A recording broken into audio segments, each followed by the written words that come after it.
Monsieur Delon, bonjour. Merci d'avoir accepté notre invitation à la librairie Notre-Dame de France.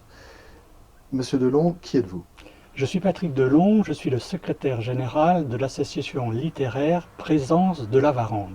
C'est une association qui a pour but de défendre les idées de Jean de la Varande, qui est un écrivain normand qui a vécu de 1878 à 1959 et qui a écrit de nombreux livres, aussi bien des romans, aussi bien des nouvelles, des contes, également des études littéraires, des études historiques, des biographies, et il a également écrit beaucoup de choses sur la marine. L'association Présence de la Varande est dirigée par Maître Baucher, qui est notaire en Normandie, et moi-même, j'en suis le secrétaire général. Elle est là pour garder sa mémoire. Patrick Delon, pouvez-vous nous présenter quelques œuvres majeures de Jean de la Varande? Jusqu'à sa mort en 1959, il avait déjà près d'une centaine de titres, et par la suite, nous avons pu retrouver des inédits et des livres posthumes. Le grand livre de la Varande, c'est Les Manants du Roi. Il y a un aphorisme qui dit « On ne connaît pas la Varande si on n'a pas lu Les Manants du Roi. Mais si on n'a lu que Les Manants du Roi, là on connaît la Varande. » C'est un livre de nouvelles très facile à lire, qui est l'histoire d'une famille qui va depuis la mort du roi Louis XVI, 1793, jusqu'à nos jours, 1950. Par contre, un autre livre de la Varande que tout le monde connaît, c'est Nez de cuir. Nez de cuir, c'est le film d'Allégret avec comme principal acteur Jean Marais. C'est l'histoire d'un jeune homme qui est parti pendant la guerre napoléonienne. Il a été blessé, il a eu un coup de lance d'un Ulan et il a eu le nez arraché. Le nez a été remplacé par un masque. Ce n'était pas le premier livre de la Varande. Le premier livre de la Varande, c'est un livre de contes qui s'appelle Pays d'Ouche. Pays d'Ouche, c'est l'histoire du pays, de la région où vivait la Varande, puisque la Varande a vécu toute sa vie au Chamblac, qui est une petite commune dans le département de l'Eure, tout près de Broglie, non loin de Bernay. Et ce premier livre, donc Pays d'Ouche, raconte toutes les histoires de son pays. Il a été primé puisqu'il a obtenu le prix des Vikings. C'était en 1934. Le deuxième livre de la Varande, qui est un livre très très beau livre, qui s'appelle Le Centaure de Dieu. C'est un jeune homme, si vous voulez, qui est appelé par Dieu, et malheureusement, son frère aîné, qui devait prendre la succession, décède rapidement, et c'est lui qui devient chef de famille. Et c'est un petit peu le combat entre son père et lui qui est emporté par sa vocation, et son père qui lui pense à la poursuite du domaine. Eh bien, tout simplement, le Centaure de Dieu, c'est la victoire de Dieu, puisqu'il deviendra prêtre, et non seulement il deviendra prêtre, mais il partira missionnaire en Afrique, et c'est là où, hélas, il mourra. Ce Centaure de Dieu a été tellement apprécié qu'il a obtenu le Grand Prix de l'Académie française.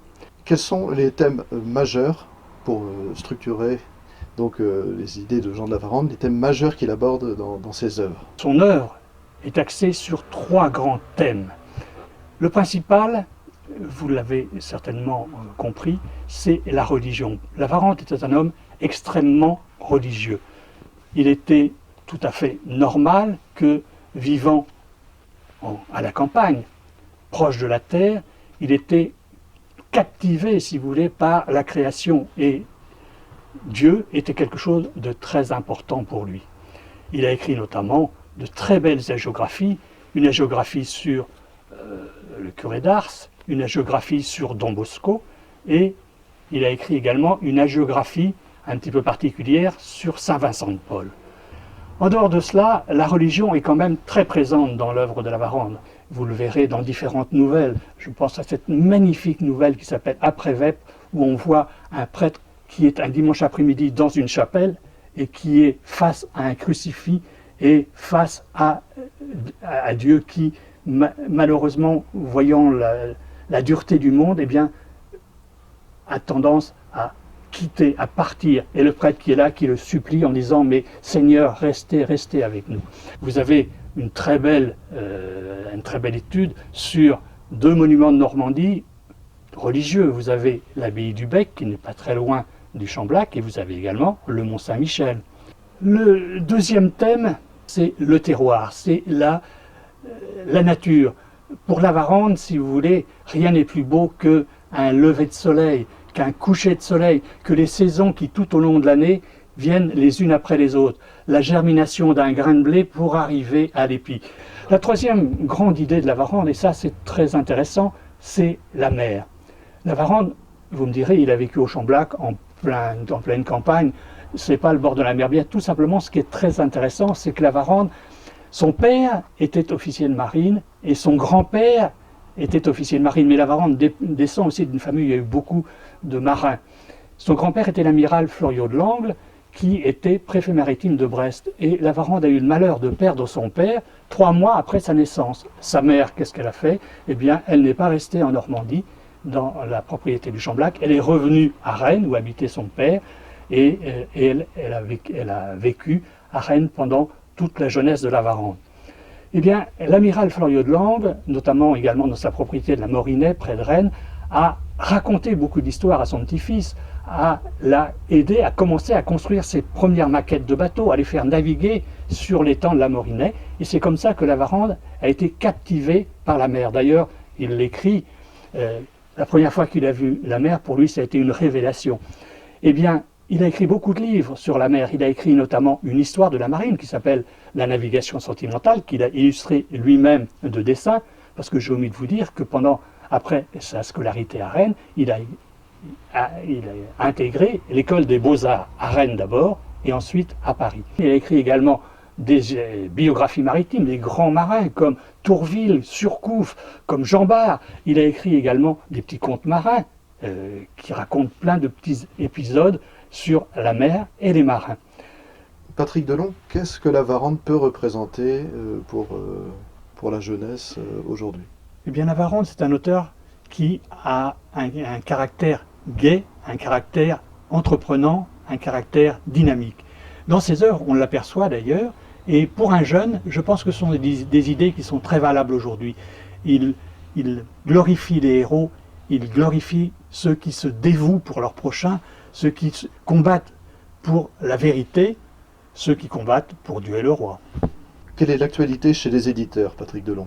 Plusieurs éditeurs s'intéressent à Lavarande. Une petite étude que j'ai eu le plaisir d'écrire dans la collection Qui suis-je, c'est aux éditions Pardès.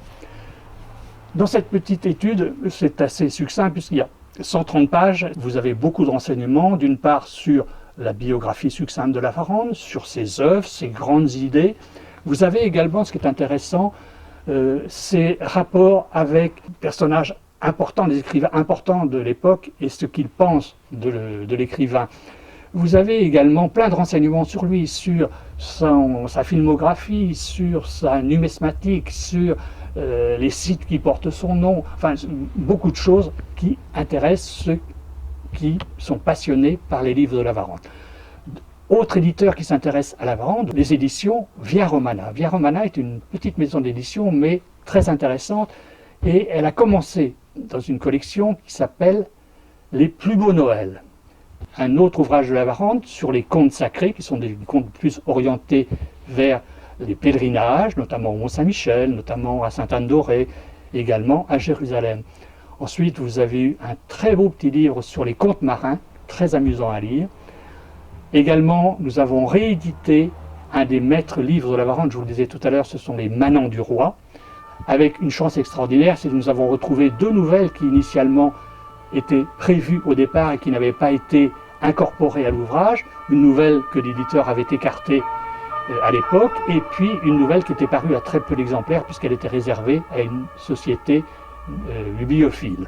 Via Romana vient de sortir également un livre intéressant, curieux, d'un auteur qui s'appelle Pierre de Mouveau, qui est mort en 1978, qui s'appelle Le Sentier de Briques et qui sont des scènes de chouannerie dans les Flandres. C'est assez curieux car peu de personnes savent que dans les Flandres, eh bien, il y a eu également des gens qui sont soulevés pour garder la mémoire du roi et combattre les idées révolutionnaires. Eh bien, Pierre de Mouveau a écrit ces très beaux textes que Lavarande, de son vivant, avait préfacés. Dans cette édition qui sort aujourd'hui, vous avez également une très belle préface de Rénal Séché, qui est un spécialiste de la chouannerie et qui ne connaissait pas tous ces épisodes dans les Flandres. Également, Via Romana a comme projet de sortir à la fin du mois d'octobre, début novembre, un très bel ouvrage sur le corsaire malouin Robert Surcouf. Lavarande a écrit près de 13 textes sur Surcouf, aussi bien des textes historiques que des textes littéraires, des petites nouvelles sur Surcouf. Eh bien, ce livre va sortir avec une très belle préface de l'amiral Stanislas de la Motte et pour lequel j'ai écrit une postface. Via Romana a eu la bonne idée d'illustrer tous ces petits ouvrages par Daniel Lordet, qui est un élève de Pierre Joubert, celui qui a illustré tous ces beaux livres du scoutisme. Ensuite, un autre éditeur important également, notamment en Bretagne, ce sont les éditions Terre de Brume. Terre de Brume a sorti de très beaux ouvrages de Lavarande, illustrés par le grand peintre breton Mathurin Méheut. Mathurin Méheut est un peintre important qui a un musée à Lamballe, dans les Côtes-d'Armor, et peut-être beaucoup ont vu la belle exposition au musée de la Marine l'année dernière, au mois de juin et juillet. Eh bien, Mathurin Méheut, pourquoi Lavarande et Mathurin Méheut? Tout simplement parce que tous les deux ont fait l'école des Beaux-Arts à Rennes. Et les éditions Terre de Brume ont sorti 3 ouvrages de Lavarande. D'abord, À ciel ouvert. À ciel ouvert, ce sont des scènes sur la terre, sur le terroir, sur les animaux domestiques. Et ce livre a une toute petite histoire amusante, c'est que du vivant de Lavarande et de Mathurin Méheut, l'éditeur avait demandé aux deux, l'un d'écrire les textes et l'autre de les illustrer. Lavarande a rendu sa copie et malheureusement, Méheut est décédé avant d'avoir terminé ses illustrations. Eh bien, j'ai eu la chance de pouvoir rencontrer l'éditeur 25 ans après ce projet. Il m'a avoué que le projet n'avait pas été réalisé. Il m'a donné le texte de Lavarande que je ne connaissais pas. Et j'ai pris contact avec les descendants de Méheut, ces petits-enfants, qui non seulement m'ont permis d'utiliser les dessins originaux qui avaient été prévus, mais également les maquettes prévues pour cet ouvrage, et j'ai complété par des dessins correspondant au thème de l'ouvrage que j'ai été chercher au musée Mathurin Méheut à Lamballe. Et ce livre a paru il y a déjà maintenant quelques années. Terre de Brume a sorti 2 autres livres intéressants, un sur les textes de Lavarande sur la mer, les marins en Bretagne, illustré par Mathurin Méheut, et également un autre livre sur les brodeurs et les broderies en Bretagne. Mais là, c'était un livre collectif, puisqu'il y avait un texte de Lavarande, illustré par Mathurin Méheut, un texte de Charles Le Goffik, illustré par Mathurin Méheut, et un 3e texte d'un auteur breton qui s'appelle Florian Leroy, qui est également illustré par Mathurin Méheut. Donc ces 3 textes illustrés par Mathurin Méheut sont sortis chez Terre de Brume. Quelle est l'actualité de l'association Présence de Lavarande? Tous les ans, nous donnons à nos membres un bulletin qui relate les activités de l'association. Nous donnons également un texte de Lavarande sur beau papier bibliophile. Nous avons une promenade en mois de juin en Normandie où nous allons sur les lieux que Lavarande décrit dans son œuvre. Et l'année prochaine, au mois de juin, nous avons la chance d'aller tout près du Chamblac et en fin d'après-midi, nous serons reçus par la petite fille de Lavarande au Chamblac, la maison où a vécu Lavarande.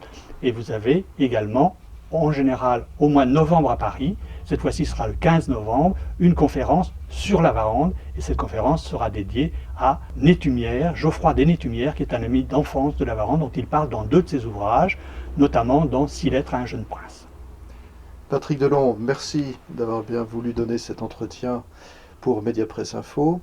Vous êtes passionné, vous êtes vraiment près de Lavarande, ça se voit, vous communiez complètement avec le personnage et à tous ses thèmes. Et c'est vraiment un plaisir de vous recevoir et de vous entendre parler. Merci.